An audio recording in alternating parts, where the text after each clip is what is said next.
I'm Dean Reuter, General Counsel and Senior Vice President of the Federalist Society. I am sometimes, I'll answer a question that I'm sometimes asked, and that is, as the General Counsel of the Federalist Society, what is your role? And it's only when I see something remotely legal, I call one of you people. So I have the easiest General Counsel job in the world because I have thousands of outside counsel. But welcome today to our conversation with Vice President Mike Pence. This is our final substantive event in Executive Branch Review 11. Cannot believe we've been doing this conference for 11 years. And I never failed to mention that we called the first one the first annual Executive Branch Review Conference. Pretty confident that this would be the first in a series. We're at 11 and counting, and we still haven't solved the administrative state, so we'll be back next year as well. I want to take just a moment to thank and congratulate the staff, including Nate Kasmerick, Julie Nix, and all the Federalist Society staff who worked so hard to put this event together. If you could give them a round of applause.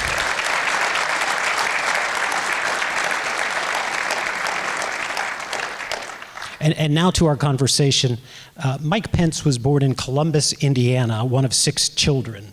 And this after his grandfather immigrated to the United States when he was 17 years old. His mother and father built a family business, and a great name. And they instilled in him the virtues of hard work, faith, and family. He attended Hanover College, where he earned a bachelor's degree, and then went on to Indiana University School of Law, earning a law degree, but probably more importantly, meeting the love of his life, Second Lady Karen Pence. After graduating, he practiced law, led the Indiana Policy Review Foundation, and began hosting the Mike Pence Show, aptly named, syndicated talk radio show and weekly television public affairs program, building his name. He and his wife are the father of 3 children. In the year 2000, he ran successfully for Congress from Indiana and won that seat 6 times. He had a major initiative as a congressman to help make government smaller and more effective, something we've been discussing today and for the past 11 years, frankly. In 2013, he was elected the 50th governor of the state of Indiana. And then in July 2016, Donald Trump selected Mike Pence as his running mate, and they were together elected on November 8th, 2016, after which he served as vice president. He's now an author, and we'll talk about his book in a moment. But now, please join me in welcoming the 48th Vice President of the United States, Mike Pence.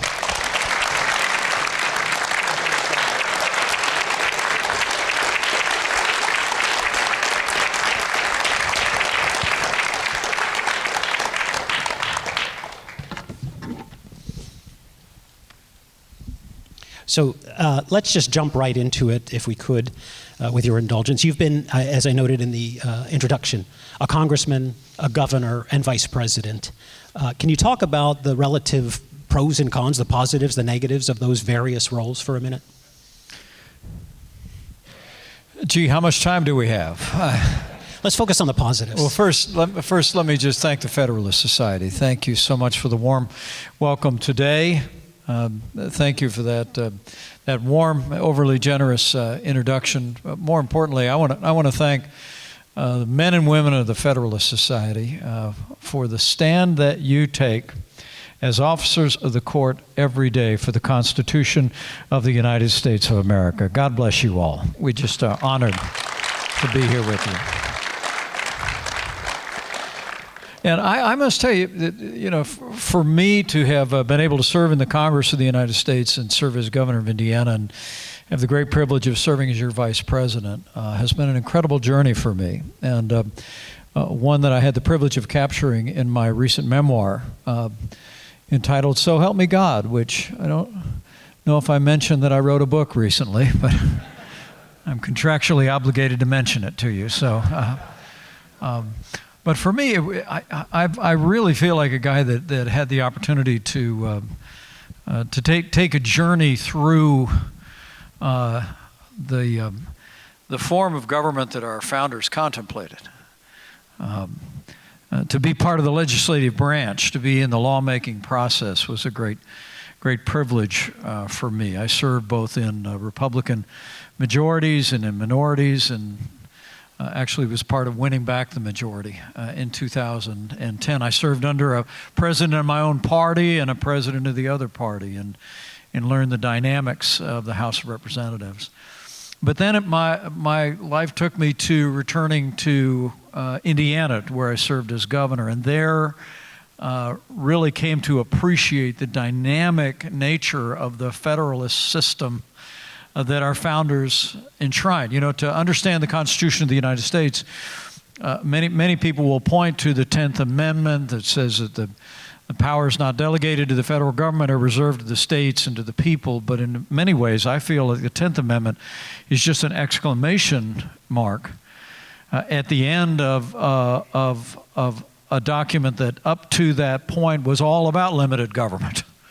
And it was as though if you had missed the point, we want to say it one more time in this Bill of Rights, that this is a system. I love what Ronald Reagan said in his first inaugural address, that it's important to remember that the states created the federal government. The federal government didn't create the states. And I must tell you, the opportunity to have gone home and been a part of one of those laboratories of innovation, and to see what we were able to do with regard to education reform, with regard to healthcare reform, and a broad range of areas, really gave me a great sense of the vitality of our system. And when I became vice president, I tried to carry that same experience from both the Congress of the United States and as governor into our administration. And I'm very proud that our administration was able to move legislation that advanced freedom. We moved legislation that pulled back on the regulatory state, much focus of this conference today. We unleashed American energy. We secured our border, but beyond all of that, we also gave great flexibility to the states, particularly when it came to what's known as waivers, giving states the capacity to try new ideas, particularly when it came to Medicaid. Much of that's been undone by the Biden administration with very little public notice in the media, but it's occurred that the flexibility that we had given to states during the Trump-Pence administration has been pulled back. But all along the way, I just feel like, for me, each element of our government has their own has their own role, but to have been able to serve in the legislative branch, in the executive branch at the national level, but also to serve as a chief executive of a state just reminded me of how dynamic our system is, and how that the framework of our founders from the very outset it is still vital and important, and holds the keys to a boundless American future. Very good. I mentioned in my introduction that this is the Federalist Society's 11th Executive Branch Review Conference, where we try to take a close-up examination of the administrative state. I also mentioned your initiative for a smaller and more effective government. That, of course, reminds me of a very quick joke. It involves two people who worked at an agency, and one asked the second one, it's like, how many people work at your agency? And the other one said, the second one said to the first one, about half.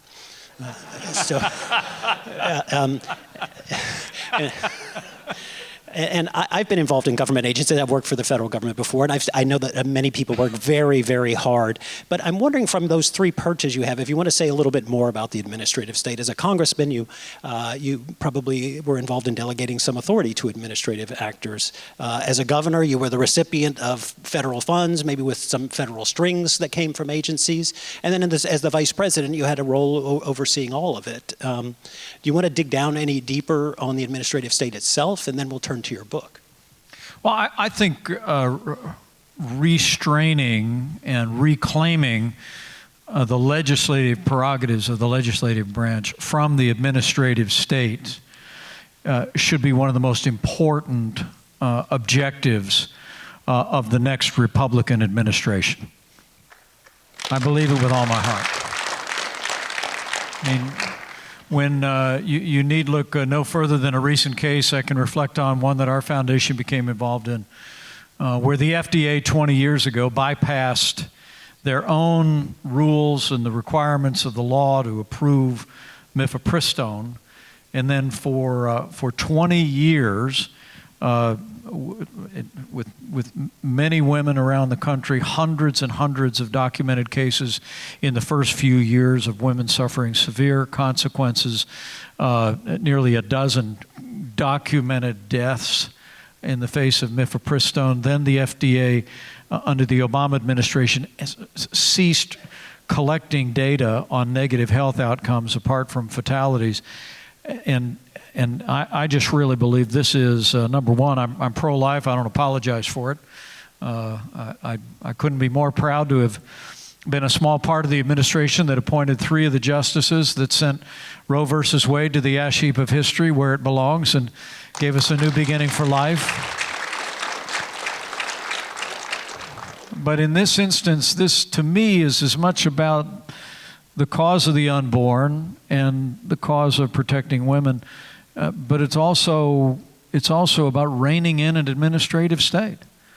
I mean, it was 20 years ago, as Mark Weed, a great Federalist Society member who's on our American Freedom team, wrote in his amicus brief in that case, literally the FDA used emergency provisions that were enacted to facilitate addressing the HIV crisis 25 years ago to approve mifepristone. It was a demonstrably political move driven by politics and not by science. But it's just one example of legions of examples where the administrative state has overreached and essentially usurped legislative authority. It's one of the reasons why I think one of the most important bills to be passed by the Congress was actually written by a predecessor of mine who was, if memory serves, one of the co-founders of the Federalist Society. The former Congressman David McIntosh wrote what came to be known as the Congressional Review Act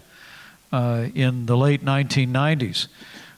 We would use it a number of times during the Republican majority to undo there were these famous ergonomic rules regarding chairs that were about to cost businesses hundreds of millions of dollars. We were able to rescind that.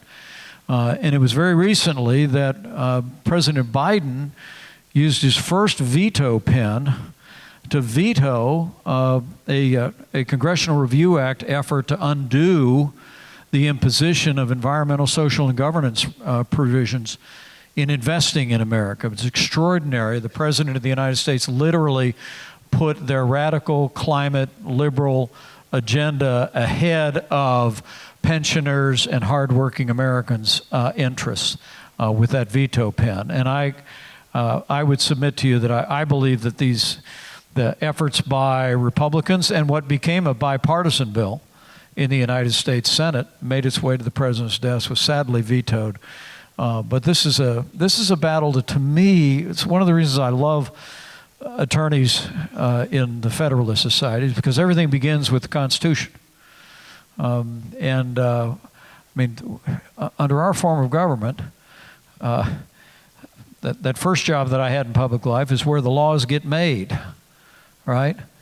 And you all understand the precedents of Chevron and other major precedents that gave excessive latitude. It was one of the reasons why when I was participating in the interviews for our first opening on the Supreme Court of the United States, I was enamored. And I will tell you, we have no greater champion of reining in the administrative state than Justice Neil Gorsuch, and I'm proud to have seen him added to the Supreme Court of the United States. It's hope for the future.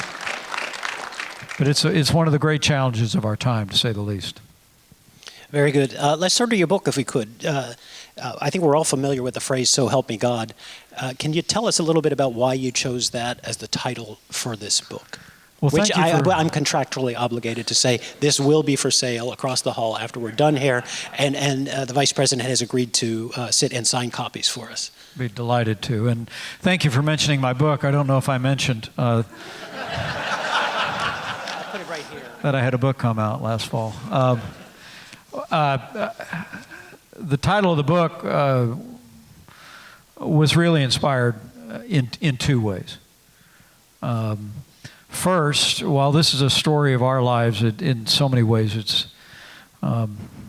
really a story of God's faithfulness in my life. If you read the pages of this book, you'll find the most important decision I ever made was when I put my faith in Jesus Christ as my Lord and Savior. It changed my life forever in 1978, and I couldn't write my story without reflecting on God's grace in my life. From the time that I met the girl of my dreams, and we got to take a shot at politics, our little family came along, and then eventually we would have the chance to serve in public life. But all along the way, it really, for me, the title, literally the title of the book is "So Help Me God." The last three words are "Thank you, Jesus." And so that's the core of the inspiration. The other inspiration for it really came from the oath of office that I had the privilege of taking many times. History records that when President George Washington took the first oath of office as the first president of the United States, that he added 4 words, "So help me God." And history and tradition has continued that throughout the years, not just for presidents, but for members of Congress, for governors. I'm proud to say that my son Michael is a captain in the United States Marine Corps. My son-in-law Henry is a lieutenant in the United States Navy. They're both fighter pilots, and they both took the same oath of office that I took. And for me, it's always been since my youth. When I first began to study the Constitution in a high school speech contest. And as I write in the book, it began for me a lifelong love affair with the Constitution, which is the greatest charter of human freedom in the history of the world, the Constitution of the United States. And all throughout my career, I've sought to formulate and articulate a political philosophy that's ultimately grounded in the Constitution. And throughout my years of service and through some difficult days at the end of our administration, I tried to keep the oath that I made because I believed it was an oath that I took and pledged not just to the American people, but to Almighty God.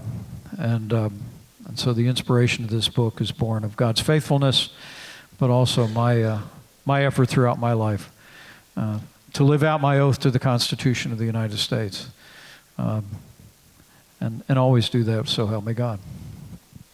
You might already have answered this question in my previous question, but what do you want people to take away from this book as they read it? Well, I hope that they take away from this book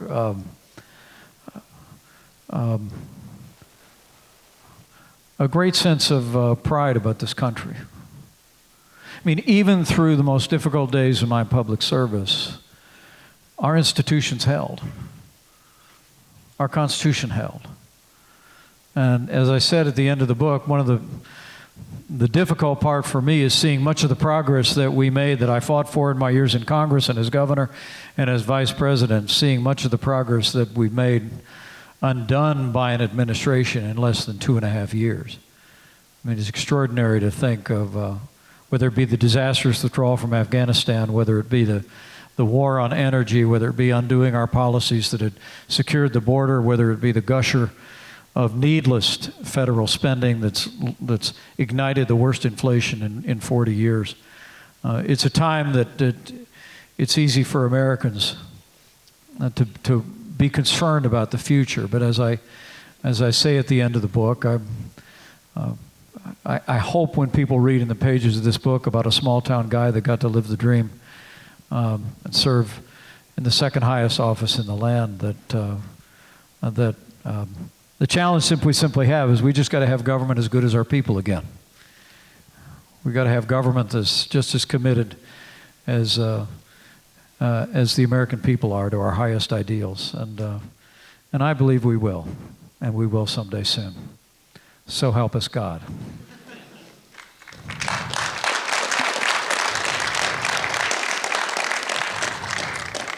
Let me ask you what might be a personal question, but in the book, that last one was pretty personal. Well, this might go even deeper, but family's a big part of this book, particularly your father. Oh, thank you. And I'm wondering about the impact he had in your life, and would you think it's more than a typical father and son relationship? And a sub part of that question is, a lot of people when they write a book, they've got somebody in mind. They're writing it to someone.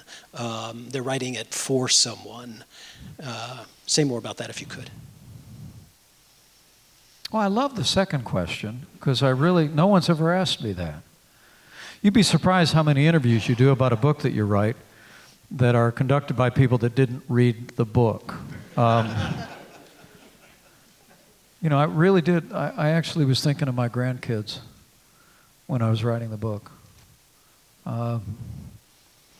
Karen and I became grandparents for the first time 3 times over in the last 2 years.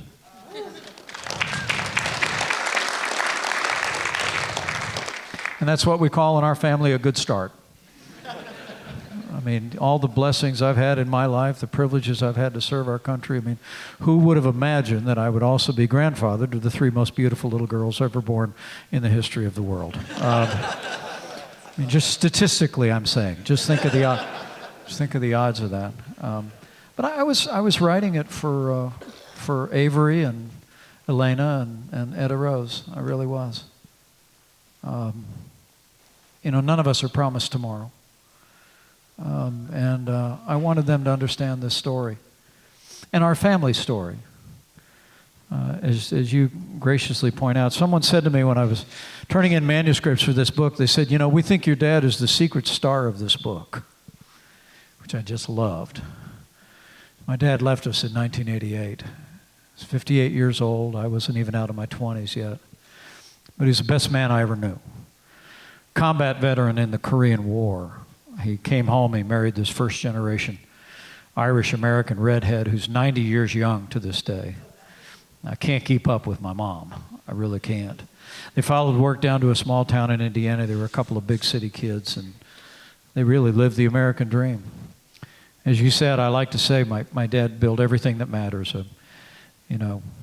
a family, a business, and a good name, and he did. He did.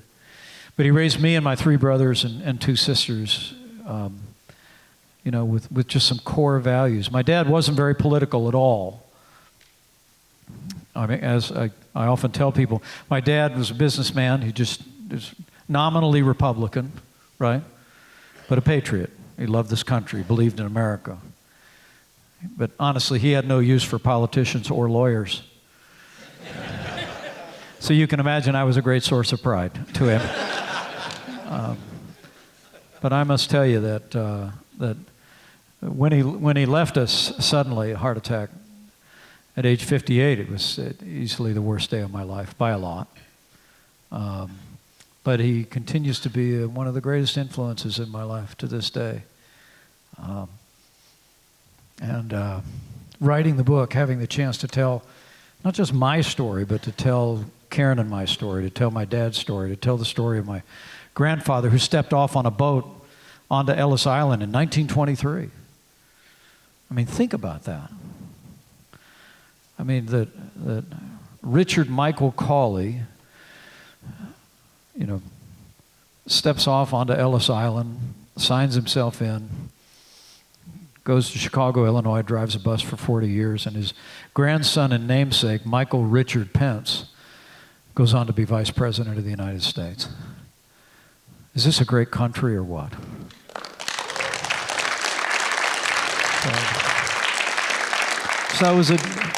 I love your question about who I wrote it for, because I've never answered that question till today. Good. Wrote it for my granddaughters, but thanks for asking about my dad.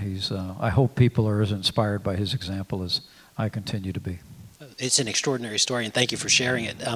We're technically out of time, but I have 2 more questions I want to get to, if we could. First, is there a backstory, and can you share it, about how you came to be President Trump's running mate in 2016? That's a backward-looking question, and then we'll finish with a more forward-looking question, if we could. Well, I remember reporters used to ask me during the campaign in 2016, they used to say, what's the most surprising thing about your campaign, for vice president? And I said, you mean other than the fact that I'm in it?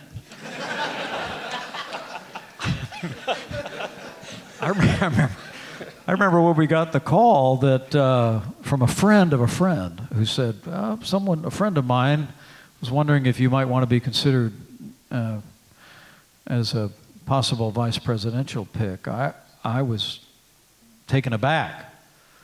In full disclosure, I had supported another candidate in the Indiana primary in 2016. And in fairness, Ted Cruz won all 3 counties I campaigned with him in. And Donald Trump won the other 89. I didn't think I was on the call list, if you will. But we got the call, and it was very interesting to me. Karen and I immediately took the matter to prayer, which is where we always try and go first. And I contacted this mutual friend, and I said, well, in order to answer the question, I need to know a couple of things. I need to know them better, because we didn't know their family, and whatever we do as a family. And I said, secondly, I'd need to know what the job description is, right? I mean, I really enjoyed being governor and knew what I could do as a governor, but there's only one person that writes a job description for vice president. And they write it every 4 years, right? And so I said, we need to spend some time with them, and that's not realistic. This was literally, just before the 4th of July, with the Republican National Convention coming up in a matter of weeks. I said, I'm sure it won't be possible. They called me back a day later and said, well, actually, I said, please tell them don't be offended by my answer. This is just an honest answer from my heart. And they called back the next day and said, well, not only was he not offended, he loved your answer. And he wanted to invite you to Bedminster, bring your family. Their family's going to be there this weekend. They want to spend the whole weekend with you and spend time and talk about all of this, which we did. We traveled to Bedminster and arrived there on a Friday evening and then spent the better part of the weekend talking through not just his ideas about the role of the vice president, which could be summed up in one word, as I wrote in my book. He said, active. And I said, active. And he said, yeah, I mean, you were a congressman. I want you to be active in Congress. I want you to be active around the country. I want you to be active around the world. You were on the Foreign Affairs Committee. You be active. And I have to tell you, after 4 years as your vice president in the Trump-Pence administration, that's what we call a promise made, promise kept, okay? It was active. But I felt, Karen and I both felt a great ease with their family, which surprises a lot of people. Some people think we're a little bit different. But honestly, we had an almost immediate rapport, and I had a sense that we could help. I had a sense of his commitment to an agenda of less taxes and more freedom, and conservatives on our courts, with that famous publication of the list of exclusively Federalist Society potential nominees. You can applaud that if you like. Did it again.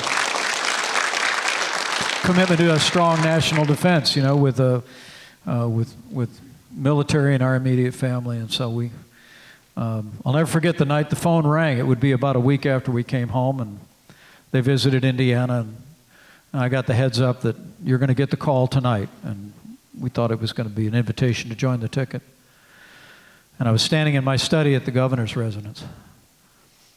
My wife was at my side, and a few of our aides were there. The phone rang, I picked it up, and I heard that familiar voice say, Mike, it's going to be great. And then he went into it. He said, look, we're going to turn this country around, and when I go north, you go south, I go west. We're going to have to work, we're going to have to go out. He talked for like 7 minutes straight, never said a word, and I said, well, if there's a question in there, the answer is yes. And he said, oh, no, yeah, right, no, I want you to do it. So great memories, great experiences, and an incredible sense of privilege, but one that we never saw coming. Great. Well, final question here, and this one's going to take us back in time, but also have a forward-looking aspect. It's again from the book, So Help Me God. In there you describe a meeting that took place at the Capitol Police Chief's office on 9/11. And you make the observation that there were no Republicans, no Democrats. There was this feeling of unity, and it really did pervade the country for months, maybe years afterwards. That seems to have been lost. It seems like ancient history at this point in time. I wonder if you have thoughts about whether we can get back to that sort of feeling, even as we celebrate differences. Is it possible to reclaim that without a national disaster or an attack or something like that?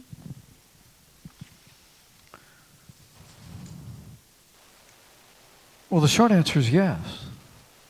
We just got to have government as good as our people. I mean, look, the American people are the most idealistic, generous, compassionate, respectful people on the face of the earth. I've traveled all across this country, big cities and small towns, and I tell people sometimes, with all due respect to those of you who work in Washington, you know, you get 15 miles out of Washington, D.C., the people in this country actually get along pretty well, right? I think our politics is more divided than ever before. I don't mean to diminish that. But I'm not convinced the American people are as divided as our politics. And I think if we'll raise up leadership that will express our highest ideals, I think the American people will rally to our cause. I saw it not just on 9/11, when the smoke was still billowing from the Pentagon and from Ground Zero and from a field outside Shanksville, Pennsylvania. But frankly, I saw it in the immediate days at the outset of the COVID pandemic. Traveling to Capitol Hill, partisanship was gone for a while. People were interested. Before we you know, at the beginning of those, sometimes I've heard people write about real combat and talk about the fog of war. And some of the veterans in the room will understand that better than I ever will. But it's this notion of not really knowing what's happening around you. And I can tell you from the time late February that I was tasked to lead the White House Coronavirus Task Force, it was a fog. We didn't know what we didn't know. We didn't know how dangerous it was. We didn't know how contagious it was. We didn't know who the vulnerable among us were. And in a very real sense, I sensed a spirit in those early weeks of genuine national unity. And I will tell you, there's a chapter in the book entitled Only in America. Because while there are lessons to be learned from our experience with COVID, particularly those surrounding personal freedom and how I strongly oppose the Biden administration's mandate of vaccines and wish the Supreme Court would have undone all the mandates, including to our service members and healthcare providers. I do believe that what the American people accomplished during that time was a great tribute to a free society. I'll tell you a quick anecdote out of that time. And that is that once things kind of began to settle a little bit, about 3 weeks after we started leading the task force, some of the criticism began from Capitol Hill, from some Democrat quarters. They were asking why we weren't using what's called the Defense Production Act, which allows the government to order private businesses to create certain products in a time of national emergency, right? And the president had begun to attend the press briefings, and he got a question about it. Why aren't you using the Defense Production Act? And the president basically bought some time and said, we're looking at it, and let me get back with you tomorrow on that. And we were walking down the hall to the Oval Office, and he punched me in the side of the arm and said, why aren't we using the Defense Production Act? And I looked at him, as I write in my book, I looked at him and said, because nobody said no. And he stopped dead in his tracks. He looked at me and said, what? And I said, no business of any size in America that we have called to do anything has said no. Everyone has said yes, and nobody has ever asked how they're going to get paid for it. I mean, we had automotive companies that all of a sudden opened up lines to create ventilators because we were facing a dramatic ventilator shortage in America. We knew that thousands of people had died in Italy because of a lack of ventilator equipment. And automotive companies dropped whatever they were doing and went to work. We had we had apparel companies suddenly start to manufacture gowns and masks and gloves for healthcare workers. We saw the way that American industry stepped up, and it was a tribute. It was a tribute to free enterprise and a free society, and also a tribute to our national unity. I really do believe that there is today and has always been more that unites us in this country than could ever divide us. We just have to have leadership that will express our values in a principled way, but express them in a way that allows for the discovery of genuine common ground. People that know me know I'm a conservative. I'm not in a bad mood about it, right? And I don't believe in compromising principle, but I do believe, as the late Russell Kirk wrote, that politics is the art of the possible. And when you look about this mountain range of debt facing those granddaughters of mine, it could literally go from $30 trillion to $150 trillion before they get out of college. When you look at the challenges facing us in the wider world today, and you look at the crisis at our border, you look at our economy, you look at the challenges facing the family and parents in America today, I believe that we as conservatives hold the keys. We hold the solutions for America, but our challenge is to express those in a way that allows us to move our nation forward, and I believe we can, and I believe we will. Well, that's a good optimistic note to end on. Mr. Vice President, you've been very generous with your time and your thoughts and sharing your thoughts. I can't thank you enough. This has been brilliant. Thank you for your time. And to the audience, please join me in thanking the Vice President. Thank you all very much. Honored to be back with the Federalist Society.